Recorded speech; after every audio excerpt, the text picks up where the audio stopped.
po si Police Officer Balahania. Bakit sangkot pa siya sa kidnapping?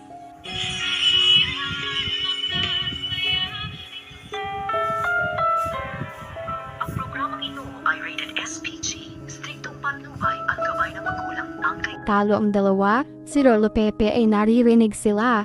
Malakas ang sigawan nila. Alam ni Lolo Pepe na may kaaway si Moira. Sinilip niya ang bintana. Nakasiwang ito ng kaunti. Samantala, nagalit rin si Zoe. Inawat niya ang mami niya baka kasi mapindot at mabaril si Carlos. Sabi ni Zoe, "Mami, ibaba mo nga ang baril mo." Sinusubukan naman ni Carlos si Moira. Sabi niya, "Ano, papatay mo ako sa harap ni Zoe? Yan ba talaga ang gusto mo?" Sagot ni Moira. Habang nakatutok ang baril, "Hindi ako magdadalawang isip na barilin ka, Carlos." Hinamon na naman ni Carlos si Moira. "Eh di gawin mo, patunayan mo na magaling kang ina. Sirain mo lalo ang buhay ni Zoe." Nagalit na ng husto si Moira. Sumigaw na siya. "Ah, ganun ha?" Sumigaw ulit si Zoe at inawat si Moira. "Mommy, please, don't kill my father. Don't kill my father." Nakikinig pa rin si Lolo Pepe. Sabi ni Moira, "Si Roberto Tanyag lang ang ama mo." Sabi naman ni Zoe, "Pero kay Doc Carlos pa rin ako galing. I still owe him my life. Mommy, please, tatay ko pa rin siya. Kaya please don't kill my father." Nagulat si Lolo Pepe sa mga sinabi ni Zoe. Umalma si Moira. Maya-maya ay umalis na siya at iniwan ang mag-ama.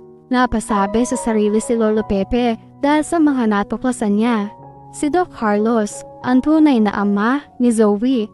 Nagkayakapan naman ang mag-ama at nakita ulit ito ni Lolo Pepe.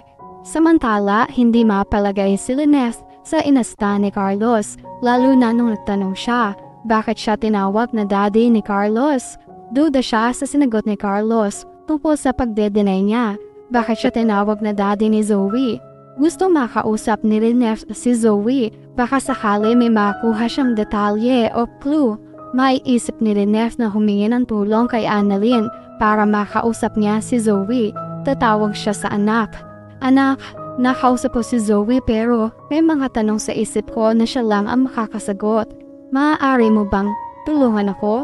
Sabi ni Annalyn. "Oo naman po, Nay."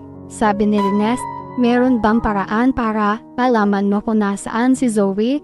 Gusto ko sana siyang puntahan." Sagot ni Annalyn, "Sige po, Nay, maghahanap po ako ng paraan para makontak ko po si Zoe." Samantala, ginagamot ni Zoe ang mga sugat ng lolo niya.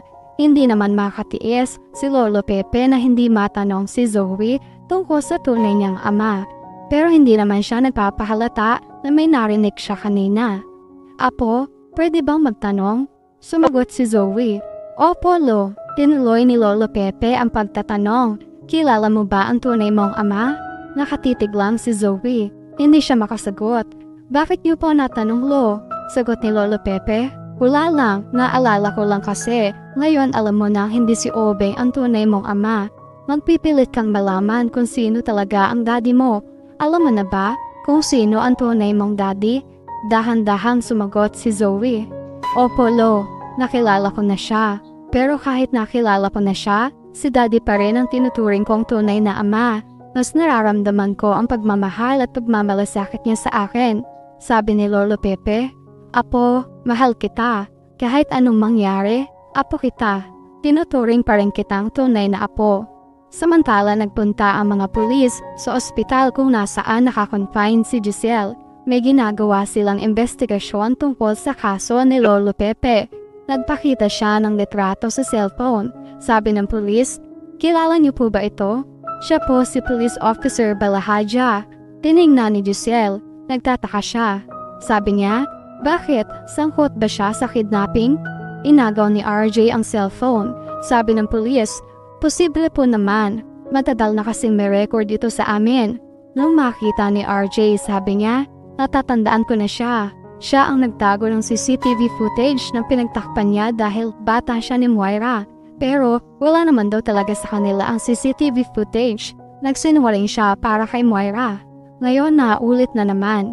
Ibig sabihin, magkasabwat sila ni Moira." Sa pag-alis naman ni Carlos, malalim ang iniisip ni Moira. Nag-iisip siya ng panibagong plano.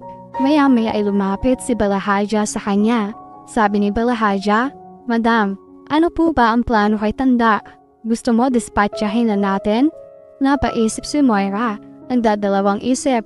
Sabi niya, okay lang naman yun sa akin. Ang kaso si Zoe. Ayaw niyang ipapatay si Tanda. Sagot ni Balahaja, gusto mo ma'am, pauwiin mo muna ang anak mo. Pag umuwi na siya, kami na ang bahala kay Tanda. Pero ang hindi nila alam, naririnig sila ni Zoe. Ayaw niya ang ganong plano na masaktan ang lolo niya. Kailangan niya magawa ng paraan na makatakas si Lolo Pepe. Pero paano? Sabi niya, hindi niyo pwedeng saktan ang lolo ko. Kailangan makaligtas siya dahil sinusubukan ni Annalyn na matawagan si Zoe dahil na rin sa request ng kanyang nanay. Makakausap ni Annalyn si Zoe. Nakipagtulungan na rin sina RJ kasama si Annalyn para ma-detect ang kinaroroonan ni na Zoe, Moira at Lolo Pepe. Dahil alam ni RJ na magkasabwat sina Balahaja at Moira, unti-unti ay madidetect ng mga pulis ang tawag ni Annalyn kay Zoe. Madidetect nila ang lokasyon ni Zoe. Maghahanda na sila sa pagsalakay.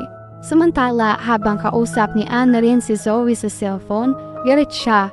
Sabi niya, ano yun Annalyn? May naisip ka na naman bang dahilan para pagbintangan mo ako? Sumagot si Annalyn, hindi ako tumawag para makapag-away sa'yo. Tatanungin lang kita kung may ginagawa ka bang paraan para mahanap si Lolo. May balita ka na ba? Sabi naman ni Zoe, ano ka ba Annalyn? Siyempre meron, kaya ako palaging nawawala dahil naghahanap kami ni Mami kay Lolo. Pero wala pa rin kaming leads sa kinaroroonan niya. Sumagot ulit si Annalyn. Gusto ka palang makausap ni nanay. Saan ba kayo pwede magkita? Sagot ni Zoe. Ha? Bakit na naman? Bakit niya ako gustong kausapin ng personal? Hindi ba pwede sa telepono na lang? Pumayag na lang si Annalyn. O sige Zoe, sasabihin ko na lang kay nanay. Samantala nag-iisip ng paraan si Zoe kung paano maliligtas ang lolo. Dahil sa oras na umuwi siya, mawawalan na ng tuluyan ang lolo niya. Maya-maya ay nilapitan ni Moira si Zoe. Sabi niya, Zoe, umuwi ka na sa hotel. Magpahinga ka ron. Marami na rin ang nangyari ngayong araw. Pero hindi naman makaimik si Zoe dahil wala nang dapat pang mangyari sa lolo niya. At yan ang mga pakakaabangan natin sa abot kamay na pangarap.